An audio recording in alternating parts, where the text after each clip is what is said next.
Salut à tous et bienvenue. Dans cette vidéo, nous allons calculer l'intégrale de 0 à pi sur 2 de x cotangente de x dx. Nous allons noter cette intégrale i.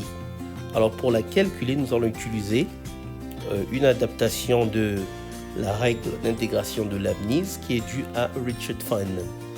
Donc ce que nous allons faire, c'est réécrire notre intégrante comme étant un quotient, sachant que cotangente de x est égal à 1 sur tangente de x. Et ensuite, nous allons, maintenant que nous avons un numérateur, on va réécrire le numérateur x comme étant la composée de la tangente et de son inverse. Donc on va réécrire le numérateur comme étant l'arc tangente de la tangente de x. Alors à partir de là, nous voyons que i est maintenant, on peut considérer i comme étant g de 1, où g est la fonction définie par g de s égale à l'intégrale de 0 à pi sur 2 de l'arc tangente de s tangente de x sur tangente de x dx, et s va de 0 à 1, donc les deux bornes étant inclus. On va remarquer que g de 0 est égal à 0. Voilà. Maintenant, ce que nous allons faire, c'est de dériver notre fonction g. Alors, g' de s est égal à l'intégrale de 0 à pi sur 2 de 1 sur 1 plus s carré tangente carré de x dx. À partir de là, nous allons faire un changement de variable en posant que t est égal à tangente de x. Alors, avec ça, on va avoir de nouvelles bornes. La borne inférieure ne va pas changer parce que tangente de 0, c'est 0. Mais la limite de tangente de x lorsque x tend vers pi sur 2 à gauche, nous savons que c'est plus l'infini. Ça veut dire que la borne supérieure va devenir plus l'infini. Et bien sûr, sachant que x peut s'écrire comme étant l'arc tangente de t, et bien dx va être égal à 1 sur 1 plus t carré multiplié par dt. Donc en mettant tout cela ensemble, nous allons obtenir que g' de s est égal à l'intégrale de 0 à plus l'infini de 1 sur 1 plus s carré t carré facteur de 1 plus t carré dt. Alors, nous avons là une fraction. Alors, on va intégrer cette fraction par rapport à t. Donc, on va faire une décomposition en éléments simples.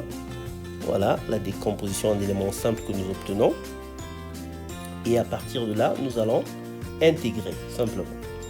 Alors si nous intégrons, eh ben, une primitive de 1 sur 1 plus t carré est donnée par l'arc tangente de t, et une primitive de 1 sur 1 plus s carré t carré est donnée par 1 sur s arc tangente de st. Voilà. Donc si nous combinons tout cela, nous allons obtenir ceci. Donc on va avoir que g' de s est égal à l'arc tangente de t moins s multiplié par l'arc tangente de st, le tout sur 1 moins s carré. Alors, si nous avons 1 moins s carré, bien sûr, on doit supposer en ce moment-là que s est différent de 1. Dans la suite, on pourra prendre la limite, ou après simplification, bien sûr, les choses vont s'arranger. Alors, si nous évaluons en 0, lorsque t est égal à 0, nous allons voir que l'arc tangente de 0 qui est égal à 0, l'arc tangente de s multiplié par 0 qui est aussi égal à 0. Mais si nous prenons la limite, lorsque t tend vers plus l'infini, la limite de l'arc tangente de t est égale à pi sur 2. La limite de l'arc tangente de st, puisque s est positif, et bien cette limite est égale à pi sur 2 aussi. Donc on va avoir pi sur 2 qu'on peut factoriser en ce moment-là.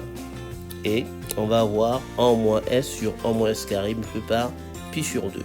Après simplification, nous obtenons que c'est égal à 1 sur 1 plus s multiplié par pi sur 2.